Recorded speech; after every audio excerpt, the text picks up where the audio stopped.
नमस्कार, आप देख रहे हैं यूपी न्यूज 24/7 और मैं हूं आपके साथ ज्योतिका। आइए रुक करते हैं कुछ बड़ी खबरों की ओर। भाजपा के राज्यसभा सांसद डॉक्टर सिद्धांशु त्रिवेदी ने वामपंथी विचारधारा को देश की संस्कृति के लिए खतरनाक बताया है।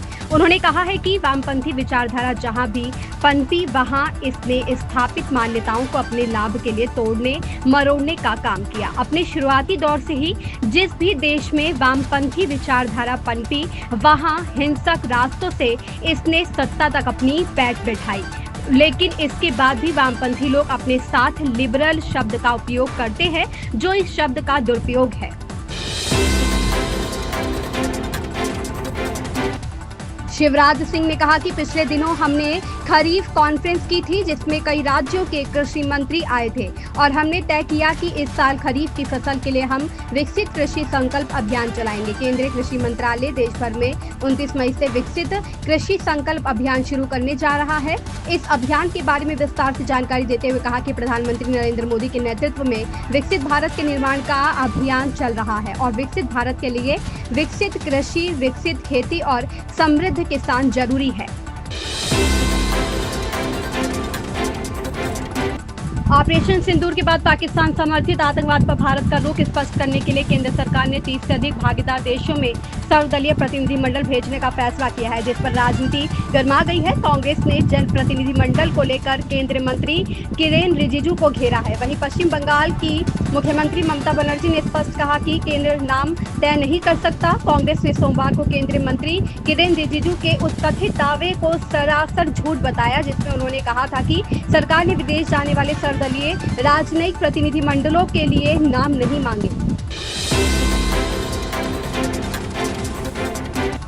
केंद्रीय कृषि मंत्री शिवराज सिंह चौहान ने कहा 2023 से 24 में कुल खाद्यान्न उत्पादन लगभग 1557.6 लाख टन था। मुझे आपको ये बताते हुए खुशी हो रही है कि 2024 से 25 में यह 1663.91 लाख टन हो गया है। 2023 से 24 में रबी का उत्पादन 1600.6 लाख टन था, अब यह 1645.27 लाख टन हो गया है।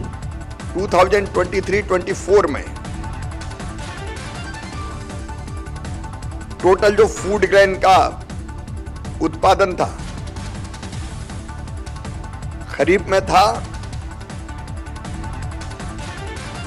1557.68 लाख टन, 1557.68 लाख टन। और मुझे बताते हुए प्रसन्नता है 24-25 में वो हो गया 1663.91 लाख टन, 1663.91 टन।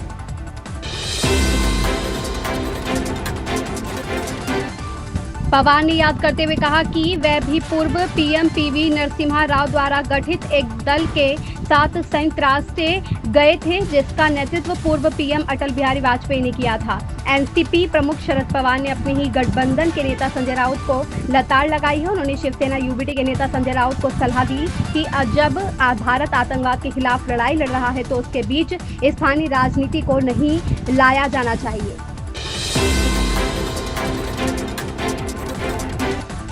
भारत के think tank centre for joint warfare studies से जुड़े एक व्यक्ति ने बताया कि चीन की सैटेलाइट मदद से पाकिस्तान को अपना एयर डिफेंस सिस्टम और रडार फिर से व्यवस्थित करने में मदद मिली। साथ ही चीन ने पाकिस्तान को एयर डिफेंस सिस्टम भी दिया था। भारत पाकिस्तान के बीच हुए संघर्ष में चीन ने खुलकर पाकिस्तान का समर्थन किया था, लेकिन अब खुलासा हुआ है कि चीन ने पाकिस्तान को कूटनीति ही नहीं बल्कि सैन्य समर्थन भी दिया था और चीन ने पाकिस्तान सेना को सैटेलाइट सपोर्ट भी दिया था। राहुल गांधी ने कहा कि हमारे हमले से पहले पाकिस्तान को इसकी जानकारी देना एक अपराध था। राहुल गांधी ने कहा कि विदेश मंत्री एस जयशंकर ने सार्वजनिक रूप से स्वीकार किया है कि भारत सरकार ने ऐसा किया। ऑपरेशन सिंदूर के बाद अब उस पर राजनीतिक बयानबाजी भी जोर पकड़ने लगी है। विदेश मंत्री एस जयशंकर की एक टिप्पणी पर सवाल उठाते हुए विपक्ष के नेता राहुल गांधी ने सरकार पर नए आरोप लगाए हैं। राहुल गांधी ने कहा है कि हमारे हमले से पहले पाकिस्तान को इसकी जानकारी देना एक अपराध था। राहुल गांधी ने कहा कि विदेश मंत्री एस जयशंकर ने सार्वजनिक रूप से स्वीकार किया है कि भारत सरकार ने ऐसा किया। राहुल ने सवाल किया है कि ऐसा करने के लिए किसने अधिकृत किया। तृणमूल कांग्रेस के सूत्रों ने कहा कि सर्वदलीय प्रतिनिधिमंडल में पार्टी का कोई भी सांसद या नेता शामिल नहीं होगा। उन्होंने कहा कि विदेश नीति पूरी तरह केंद्र सरकार के अधिकार क्षेत्र में है, इसलिए केवल केंद्र सरकार ही हमारी विदेश नीति तय करे और इसकी पूरी जिम्मेदारी ले। ऑपरेशन सिंदूर के बाद केंद्र सरकार पाकिस्तान को आतंकवाद के मुद्दे पर घेरने के लिए 30 से अधिक देशों में सर्वदलीय प्रतिनिधिमंडल भेज रही है। हालांकि इस प्रतिनिधिमंडल से तृणमूल कांग्रेस ने किनारा कर लिया है।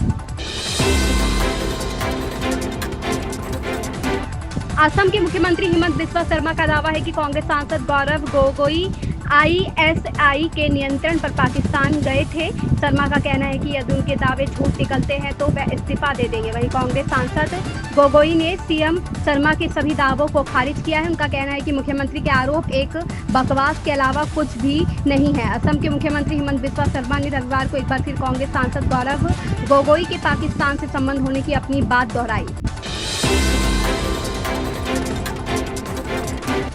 संभल जामा मस्जिद के सर्वे के खिलाफ दाखिल मुस्लिम पक्ष की याचिका इलाहाबाद हाई कोर्ट से खारिज हो गई है। गत दिनों सुनवाई के दौरान दोनों पक्षों की दलील सुनने के बाद कोर्ट ने फैसला सुरक्षित कर लिया था। सोमवार को आदेश जारी किया गया है। शाही जामा मस्जिद संभल से जुड़े विवाद में इलाहाबाद हाई कोर्ट ने सोमवार को मस्जिद प्रबंधन समिति की सिविल पुनरीक्षण याचिका खारिज कर दी। इस फैसले के साथ ही अब यह स्पष्ट हो गया है कि संभल की जिला अदालत में चल रही सर्वे संबंधी कार्रवाई जारी रहेगी। मुख्यमंत्री आवास पर क्रिकेटर मोहम्मद शमी ने सोमवार को मुख्यमंत्री योगी आदित्यनाथ से भेंट की। इसे एक शिष्टाचार भेंट बताया जा रहा है। भारतीय क्रिकेट टीम के स्टार क्रिकेटर मोहम्मद शमी ने सोमवार को मुख्यमंत्री योगी आदित्यनाथ से शिष्टाचार भेंट किया। मुलाकात लखनऊ स्थित मुख्यमंत्री आवास पर हुई। इसकी जानकारी मुख्यमंत्री योगी आदित्यनाथ ने एक्स अकाउंट से दी गई। शमी उत्तर प्रदेश के अमरोहा जिले के रहने वाले हैं और प्रथम श्रेणी क्रिकेट में उन्होंने बंगाल का प्रतिनिधित्व किया है। ये IPL में सनराइजर्स हैदराबाद का प्रतिनिधित्व करते हैं।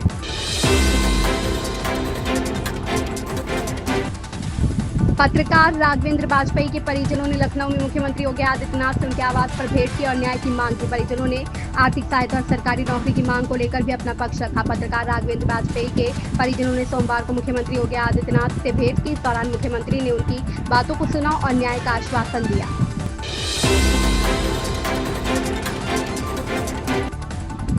सपा अध्यक्ष अखिलेश यादव ने DNA विवाद को उप मुख्यमंत्री ब्रजेश पाठक का नाम लिए बिना उन पर निशाना साधा है। इस दौरान उन्होंने भाजपा पर भी निशाना साधा। सपा अध्यक्ष अखिलेश यादव ने सोमवार को DNA के मुद्दे पर वार पलटवार के बीच सोशल मीडिया साइट X पर अपना बयान जारी किया है। उन्होंने उप मुख्यमंत्री ब्रजेश पाठक को भाजपा में बाहरी बताया है। चलो हम सब PDA मिलकर सकारात्मक राजनीति के मार्ग पर आगे बढ़कर संकल्प उठाए कि अपनी PDA सरकार बनाएंगे, सामाजिक न्याय का राज लाएंगे। इन खबरों में बस इतना ही। बने रहिए UP News 24/7 के साथ। अगर आपको ये खबर पसंद आई हो तो हमारे चैनल को लाइक, सब्सक्राइब और शेयर करें और हमें अपनी राय कमेंट में जरूर बताएं।